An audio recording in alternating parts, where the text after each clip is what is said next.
Hello, Rebel, and welcome to a bit of an introduction into what I can best call Zord's next crazy idea come to life. So, how best to even get into how this came about? So, you know, the whole Imperium thing that we did, and if you're not really a big Rebel person, then I'm surprised that you're watching this video because it's largely Rebel content. But B, you might not be aware of Imperium, which is sort of the version of Blood Bowl that I created that was like an answer to FIFA Ultimate Team, for want of a better term. So you get players from packs, and then you win games and get coins to open more packs, and then you get better players and all that sort of thing. That has obviously taken up a lot of my time, that project. And I think I had an idea for another one the other day, and I think what this one does is it fills in a sort of niche that I think the leagues maybe got away from. When I first joined in season 3, there was a big push towards content creation and sort of the stories behind the players, for want of a better term, and the memes. And when you faced someone's orc team, it wasn't just the mighty blow, piling on, tackle, orc. It was like knife juggler, or you knew the name of the player, which I think added a lot. And I think as the leagues obviously got bigger, we're up to like 800 something coaches now. We've maybe lost that little bit of, I guess, personality to things. It's all a bit more professional and sterile, and has maybe got away from the fun. So this idea is largely designed around being some light entertainment as opposed to quality Blood Bowl, which you may come to expect from my channel anyway, but that's largely your opinion. So, what am I talking about? So there was a bit of chat in G-Man, in the G-Man discussion channel on the Rebel Discord the other day around things like NHL, Madden, NHL, FIFA's Be a Pro mode, where you play as one player only as opposed to the whole team. And it kind of did that thing where people who've known me in the admin team and whatnot a long time will know that once I get an idea in my head, I kind of just, I'm forced to see it through to the finish and see how it might look or work or anything. And such has happened here. It kind of triggered a spark in my head of, ooh, this could be good. And sure enough, here is the thing that we're doing. So on this coming Saturday, I'm recording this on the 14th of October. It'll be this coming Saturday, which will be the 17th, and it'll be at 17:30 UTC. We'll be kicking the stream off on my Twitch channel. We are going to basically, like, my working title for it is REBBL RPG.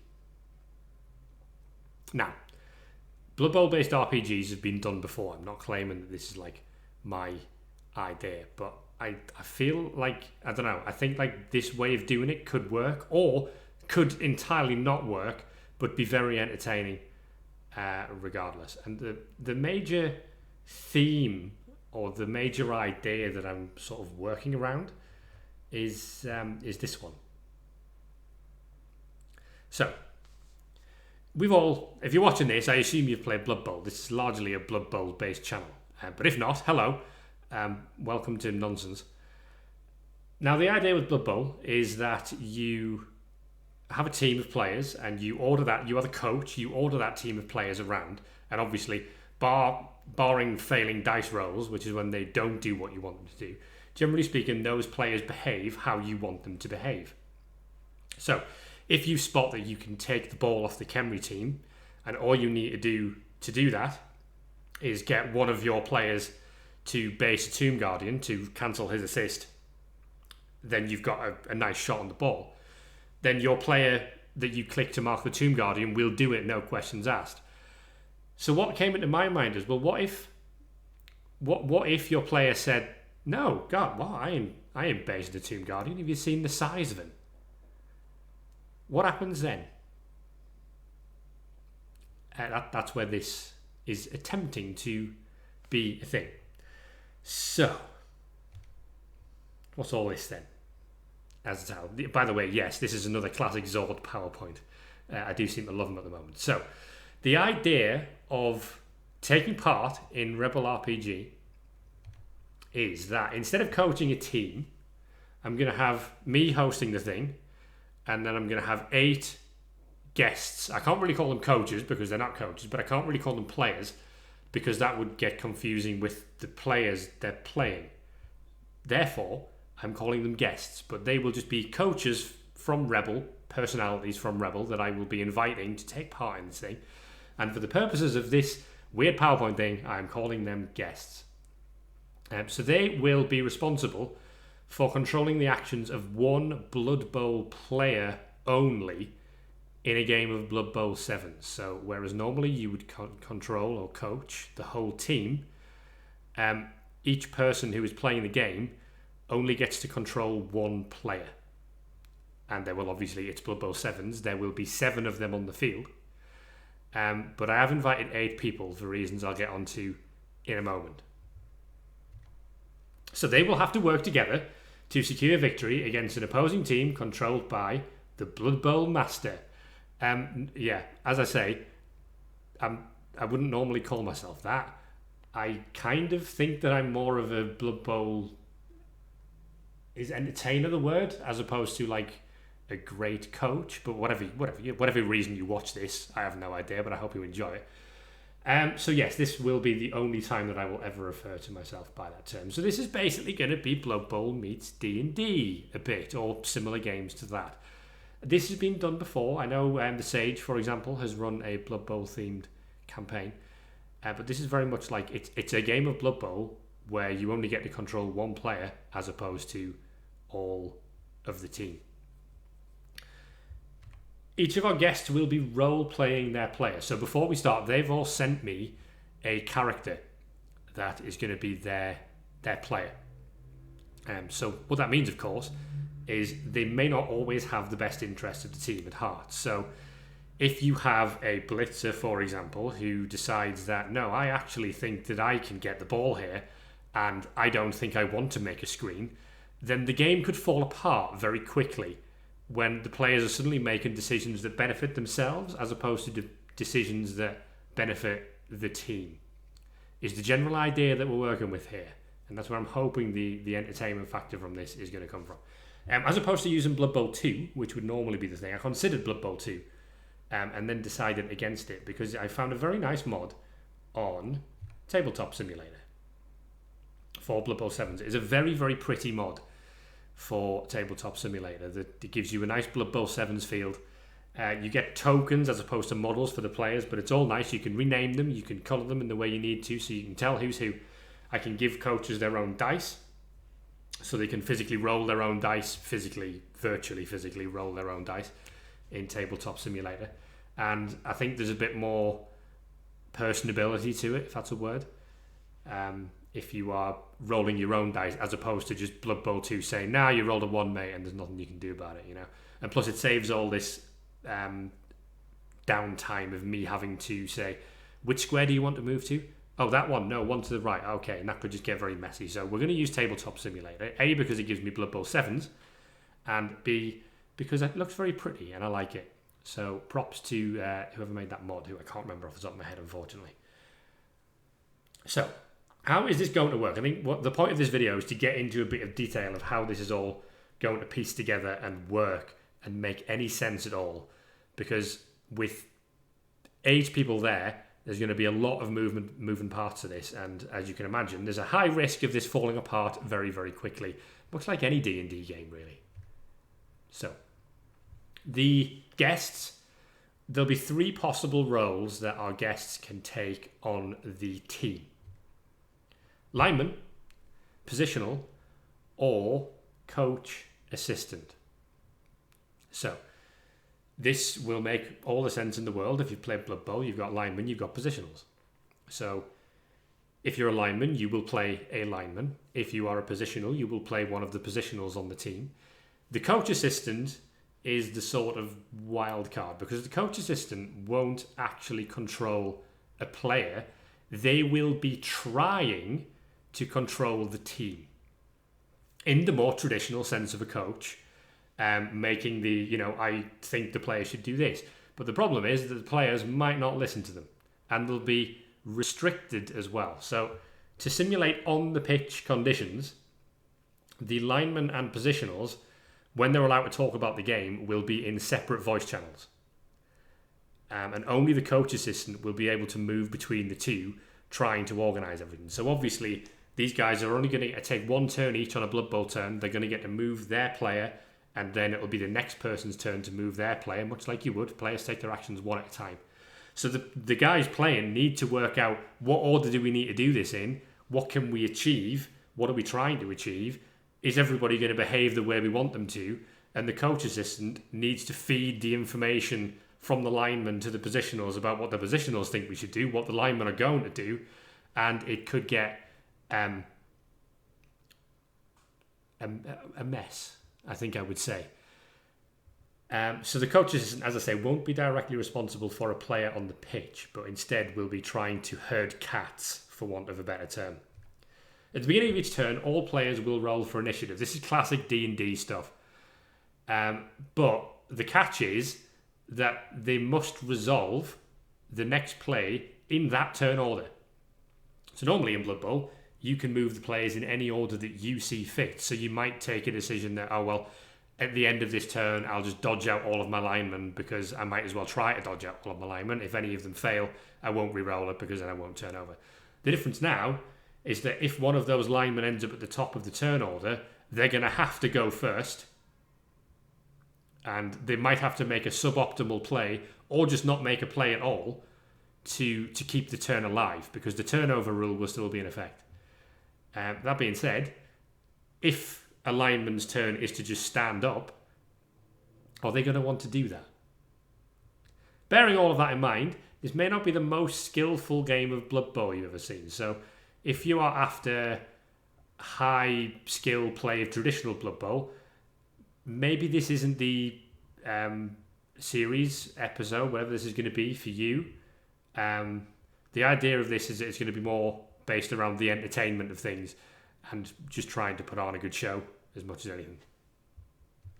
So how is a turn going to work? So the standard turn in a game will consist of the following phases. We've got the initiative phase, which I've pretty much explained, the event phase, the action phase, and the discussion phase. And you give these things titles so that we can just keep it clear to the players which phase of the game we're in. Now, Blood Bowl 7s are 6 turns per half matches instead of the usual 8. And I quote the rulebook here, are designed to be a more chaotic, amateurish version of the game, which sounds absolutely perfect for what I'm aiming for here. For the purposes of the game, the team are not allowed to roster any team rerolls. Now, in Blood Bowl 7s, the team rerolls that you can roster are double the price anyway, so it is difficult to actually roster them in the team value restrictions you've got. But just to make sure that they don't have any team rerolls, I'm just saying they're not allowed any. But we'll come on to what they've got instead in a moment. So we'll talk through the phases in a little bit of detail. You've got the initiative phase first. At the beginning of a turn, all the guests will join the main voice channel, which I will be in, and therefore everyone watching the stream will be able to hear. And they will roll a classic D20 to determine their initiative for the turn.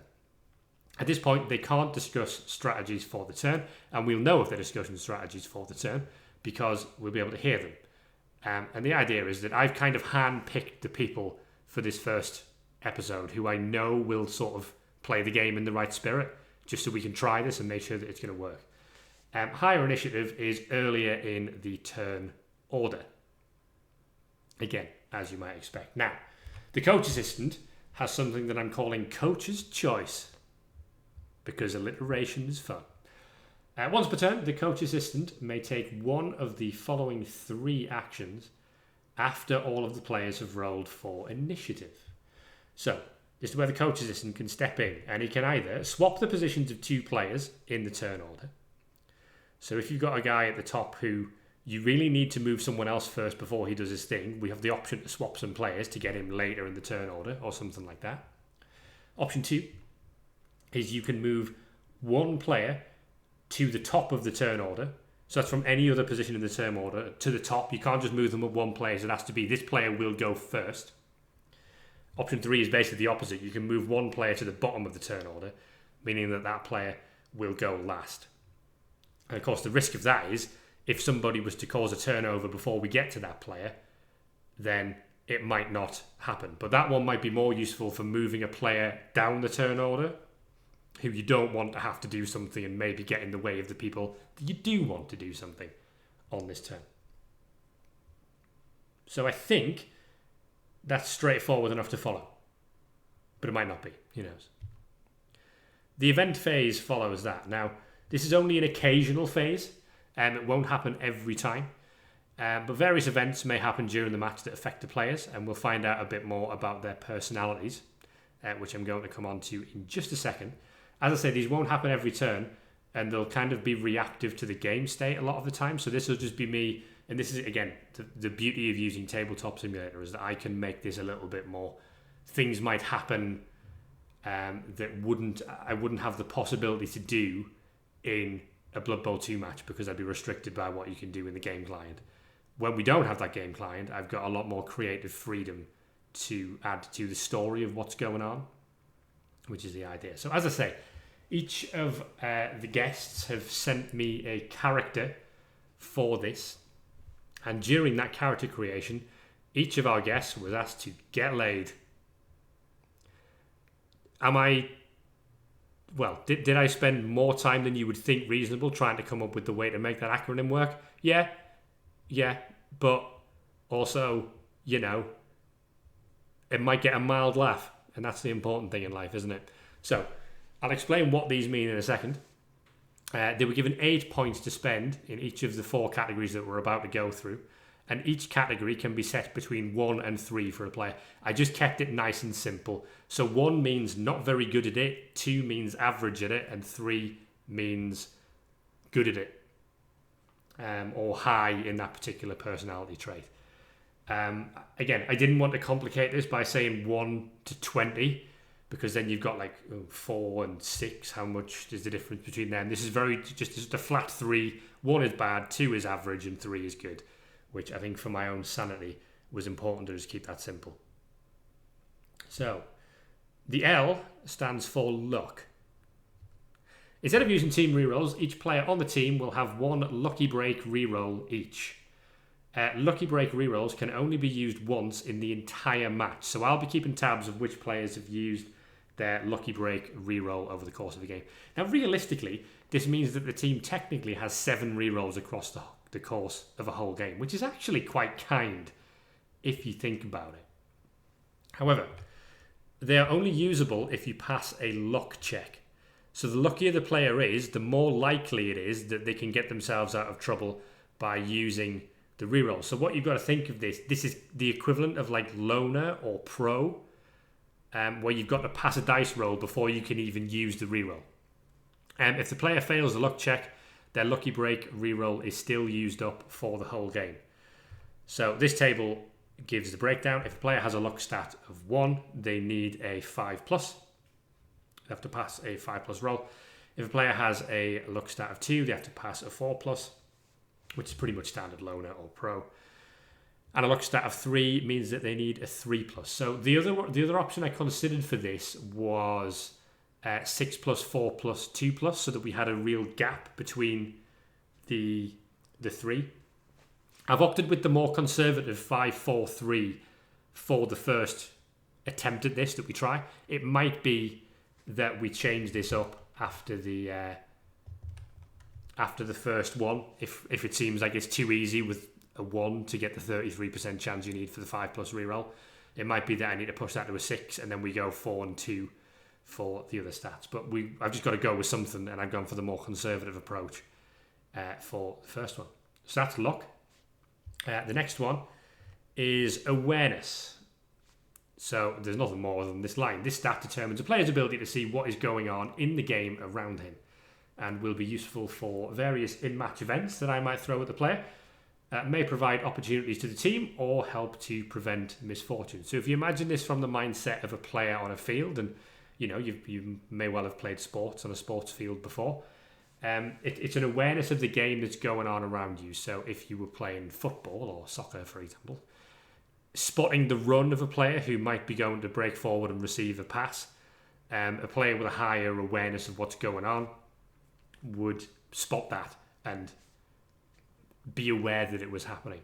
Now, this kind of links in with the next one, which is intelligence, because having spotted that that's happening, game intelligence would be knowing what to do about it. So, a higher reading of the game allows a player to make the right plays at the right time. Players with higher intelligence will be able to modify their initiative rolls to move their position in the turn order as follows. So, as we talked about the initiative phase before, sometimes you might want to kind of delay your own turn as much possible because you need somebody else to move into position first to maybe provide an assist for the blitz you want to take or anything like that. So intelligence is our way of trying to get the guys playing the game to be able to do that. If your player has an intelligence stat of 1, then they can't modify the initiative roll whatsoever. If they have an intelligence stat of 2, then they can add 0 to 2 to their roll, but they can't subtract anything. And an intelligence stat of 3 allows them to add or subtract between 0 and 3 from their roll. So that if you've got 3, that gives you much more flexibility about what you want to do. If you need to go sooner, you've got good opportunities to do that. If you need to go later, you've got good opportunities to do that. Obviously, it's not foolproof. If you roll like a 4 on a D20, then you're not really going to be able to bump yourself right up the turn order. But again, I've just gone with some rough figures, and if it seems like we need to increase that when it comes to the next game, then I can do that. I've got to set the goalposts somewhere, and that's what I've gone for. Maybe it'll be rubbish, maybe it'll be okay. We'll soon see. Only one way to find out, and that's to test it out. In the initiative phase, players will be asked for their initiative rolls in intelligence order, low to high.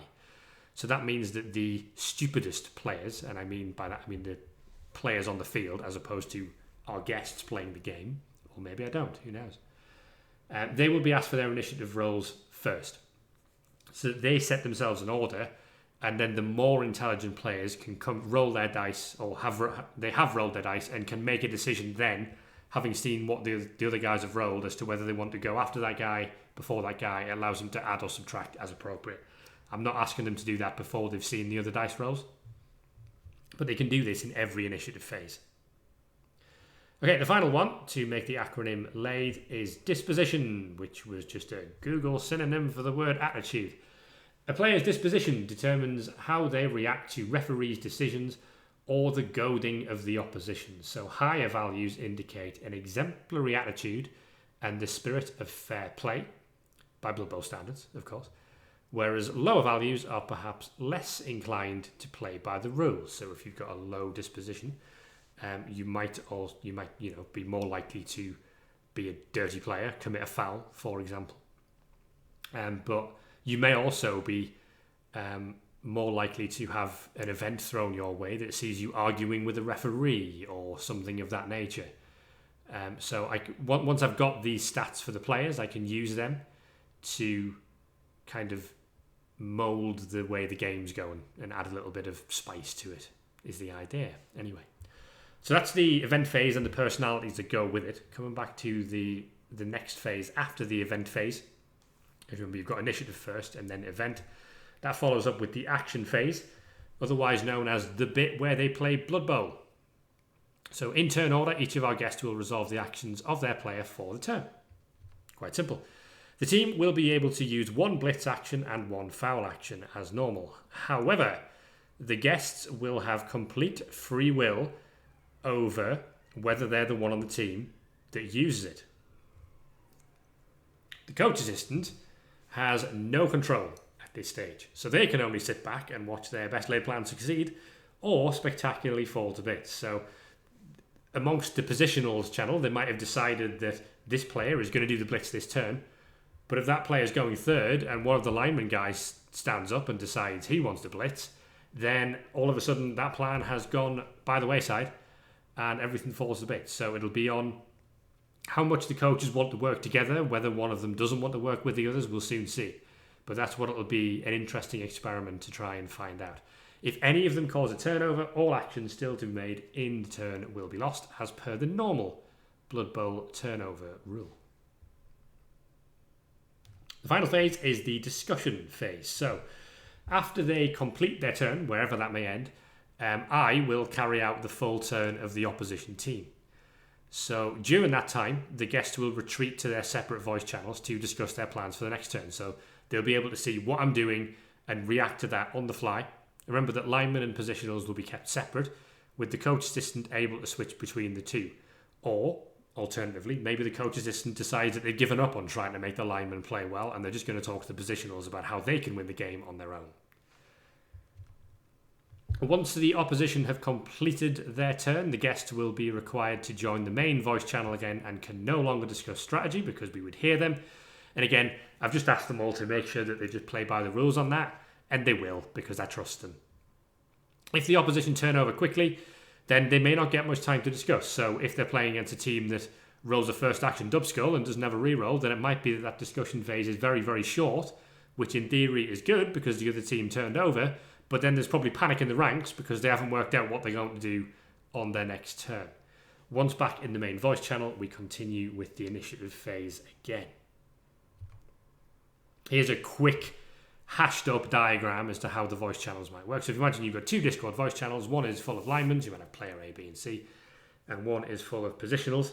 You're allowed a maximum of 4 positionals on a Blood Bowl 7s team, which I'll come on to in a moment. And then the coach assistant can kind of hop between those two channels and try to work out what the hell is going on. So we'll talk a bit about Blood Bowl 7s, nearly done on this. So the major differences between 7s and standard Blood Bowl. So what you can see on the right here is the Blood Bowl 7s pitch, and I mean it visually looks different. There is no LOS in the traditional sense. There are 2 lines of scrimmage that you can see on either side of that NAF logo there. Teams must be set up in their own third of the field. It's not quite a third, but it's close enough to a third. 1 max in each wide zone. In fact, I think it is a third. There you go. It's the end zone that makes it a bit longer. So it's a third each. And you're allowed 1 max in each of the wide zones. I believe, I'll double check it before we start, but I think you have to have 3 players on the LOS itself, on your own LOS, but you obviously won't take any LOS blocks in Blood Bowl 7s because the other team can't stand on your LOS. 6 turns per half, as I said. The kicks are aimed in that central region, basically at the NAF logo. And then you roll 2d6 for the scatter with the normal d8 for direction. And then you take the lower value of that 2d6. So the only time you're going to get a scatter of 6 squares is if you roll boxcars. The central area is considered the opponent's half. So the opponent's half, for the purposes of a kick, is basically like 2/3 long, and chances are decent that the ball will actually land well in front of the opposition team, who then have to run around and get it. If my understanding of the rules is correct, which I'm pretty sure it is. There's an amended kickoff table, which I'll talk about on the day. A lot of it's the same, such as cheering fans, coaching assistants. Blitzers are slightly less powerful. And there's other things like that which I'll save for the day, but you can read up on that if you want to just by googling Blood Bowl 7s. And finally, you get an initial max team value of 600,000. Team rerolls cost twice the price to roster, but of course team rerolls are banned in this particular game, and the team is allowed a maximum of 4 positionals of any type. So what I can reveal, I'm not going to reveal the characters yet, but what I can reveal is what type of team they'll be playing and a little bit of the background story about what we're doing, because there is going to be obviously a story element to this as well. So, introducing the Missville Mavericks. The Mavericks are a human team hailing from the downtrodden town of Missville. The locals insist it's pronounced Mishville, but the rotten performances of their Blood Bowl team mean that the Missville moniker has stuck. At the end of the previous season, the Mavericks finished bottom of every competition they entered. The previous owner fired their entire roster in disgust and put the team up for sale. They are now under new ownership with a new roster of potential stars who we will meet on Saturday or in the next video if you're watching this via YouTube, whichever. I felt it had to be a human team. I think if this was going to work as a first thing, it had to be the idea of that fundamentally jack of all trades, mediocre human team. The second reason for that is that the choice of a human team means one important thing. They can roster an ogre. Now, if the Mavericks choose to roster an ogre, the ogre may not take part in the discussion phase with anyone. The lineman, the positionals, or the coach assistant. They will just have to hang out in the general voice channel with me, and they'll not be permitted to have any idea of what the tactics of the game are. He's a loner, after all. And by that sense, he may well be a bit of a law unto himself, with the ogre just sort of largely running around, maybe trying to help, maybe just doing whatever the hell he wants on his own. I just figured that would be a way of adding a little bit more spice to proceedings. So, as the title of this one says, Episode 1, Series 1? I don't know. We'll see how it goes. It might be that we try this once, it's terrible, and we never do it again. It might be that we try it once, it goes really well, lots of people on Twitch enjoy watching it, and are like, when are you doing another one? In which case, we will we'll keep them rolling. The first one will be on Saturday, the 17th of October, and the stream will kick off at 17:30 UTC, and that will be live on my Twitch channel, which you can see there. We're going to give this a go. I'm quite excited about this. I think, as I say, this is a project that, since Imperium, this is the one that's given me the sort of most excitement to get my teeth stuck into, see if it can work, see where it might go wrong. And I've handpicked 8 guests for this that I think should give us an entertaining evening of Blood Bowl 7 / RPG / story driven entertainment or general show.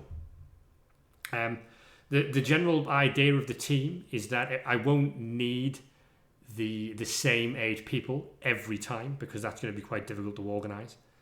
But what I'll do instead, if you imagine that the Mavericks have got this massive roster of players that I can just, whichever 8 happen to be available at the time that I'm doing the stream, then they can be the 8 that take part, and we can have people maybe jumping in and out of characters, and characters can build up numbers of appearances depending on how long they